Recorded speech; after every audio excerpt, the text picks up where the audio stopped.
আল্লাহ বলেন, যার হক এসেছে সত্য, ওয়াজাহাকাল বাতিল চলে গেছে মিথ্যে। ইন্নাল বাতিলা নিশ্চয় মিথ্যে, কানা যাহুকা চিরদিন মিথ্যে। জি ডক্টর নায়েক, প্রথমে আমি বলতে চাই আপনার সামনে দাঁড়াতে পেরে আমি সম্মানিত বোধ করছি। পিস টিভিতে আপনার অনুষ্ঠান অনেক দেখেছি এবং আমি মনে করি আপনার নাম জানতে পারি? আমার নাম মহেশ ওরসেকার এবং আমি মুম্বাই বিশ্ববিদ্যালয়ের দর্শন বিভাগে পিএইচডির ছাত্র। আমার প্রশ্নটি কিছুটা টেকনিক্যাল। আমি জানতে চাই ইসলাম ধর্মে আত্মার ধারণাটি কি? আপনি জানেন ভারতীয় দর্শনে আত্মা ও মনকে আলাদা ধরা হয়েছে, অথচ পাশ্চাত্য দর্শনে আত্মা ও মনকে অভিন্ন বিবেচনা করা হয়। তাই আমার প্রথম প্রশ্ন হচ্ছে, ইসলামে আত্মার ধারণাটি কি? এবং দ্বিতীয় প্রশ্নটি হচ্ছে, দেহের সঙ্গে আত্মার সম্পর্ক কি? আপনার জানার মতে মৃত্যুর পর আত্মা দেহ ত্যাগ করে কিনা, এবং আপনার জানা এ জাতীয় অন্যান্য তথ্য।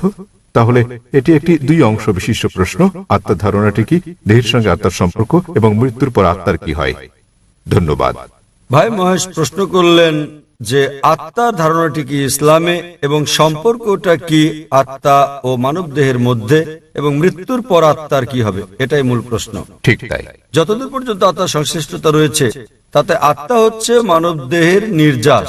আল্লাহ সুবহানাহু ওয়া তাআলার অন্যান্য সৃষ্টির তুলনায় মূল গুরুত্বপূর্ণ বিষয় এটা। সর্বশক্তিমান ঈশ্বরের সৃষ্টি, মানুষের সঙ্গে তাদের বড় ধরনের পার্থক্য হচ্ছে এই আত্মা, এবং এটাই হচ্ছে সারাংশ যা একজন ব্যক্তির মৃত্যুর পরও থেকে যাবে। পরে এটা আলোচনা করব। বিজ্ঞানের যতটুকু সংশ্লিষ্টতা রয়েছে, তাতে বিজ্ঞান আত্মা নিয়ে কথা বলে না। এখনো বিজ্ঞান সে পর্যায়ে পৌঁছেনি যে পর্যায়ে পৌঁছলে আত্মার অন্তঃসার রহস্য উদ্ঘাটন করা যায়। তবে গবেষণা করা হয়েছে, যখন কোনো জীব মারা যায়, উদাহরণস্বরূপ মানুষের সঙ্গে তুলনা করলে, যখন একটি প্রাণী মারা যায়, মৃত্যুর পরক্ষণেই সেটির ওজনের কোনো তারতম্য ঘটে না।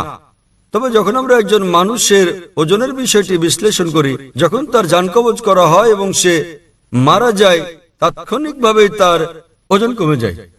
এর অর্থ হচ্ছে মৃত্যুর পর মানুষ কিছু হারায় যখন সে মারা যায়, কিন্তু বিজ্ঞান এখনো সে পর্যায়ে পৌঁছেনি যে পর্যায়ে পৌঁছলে আত্মা ঠিক কি তা বলা যায়। আত্মা হচ্ছে নির্যাস মানব দেহের। পবিত্র কোরআনের সূরা আলে ইমরান অধ্যায় নম্বর 3 আয়াত নম্বর 185-তে আল্লাহ তাআলা বলেন, কুল্লু নাফসিন যায়কাতুল মউত, প্রত্যেক আত্মাকে মৃত্যু স্বাদ গ্রহণ করতে হবে। এই আয়াতে ইহকাল হচ্ছে পরকালের জন্য পরীক্ষা। কোরআনে আল্লাহ বলেন সূরা মুলক অধ্যায় নম্বর 67 আয়াত নম্বর 2, আল্লাযী খালাকাল মাউতা ওয়াল হায়াতা, অর্থাৎ আল্লাহ জীবন ও মৃত্যুকে সৃষ্টি করেছেন তোমাদের মধ্যে কর্মে কে উত্তম তা জানতে।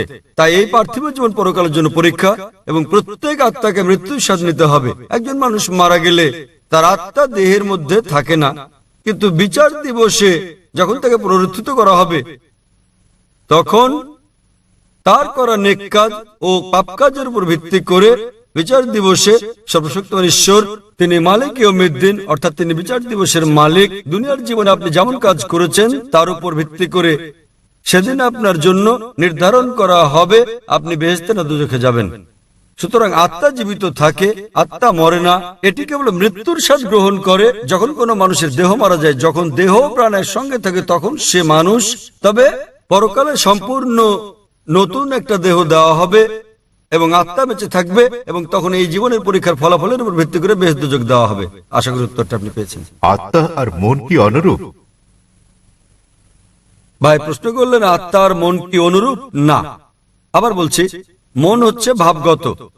যদি আমি আপনাকে প্রশ্ন করি আপনার মন কোথায়, আপনারা জানেন, তখন লোকেরা বলবে মনের অবস্থান মস্তিষ্কে। সুতরাং এটা একটা গুণবাচক শব্দ। যেমন আমরা যখন বলি নিজের কাজে মন দাও, তো মনে রাখার কথা বললে লোকেরা মস্তিষ্ক খাটিয়ে ভাবতে শুরু করে, কিন্তু এর অর্থ এই নয় যে মন মস্তিষ্কের মধ্যে রয়েছে, বরং এটা ভিন্ন কিছু। তাহলে আবারও প্রমাণিত হলো যে মন একটা গুণবাচক শব্দ। আমি জানি না মনকে কোথাও স্থাপন করা হয়েছে কিনা। যখন আমরা মন সম্পর্কে কথা বলি সাধারণত মস্তিষ্ক সম্পর্কে ভাবি, কিন্তু সেটা একটা গুণবাচক শব্দ। আশা করি উত্তরটা পেয়েছেন। আপনাকে ধন্যবাদ।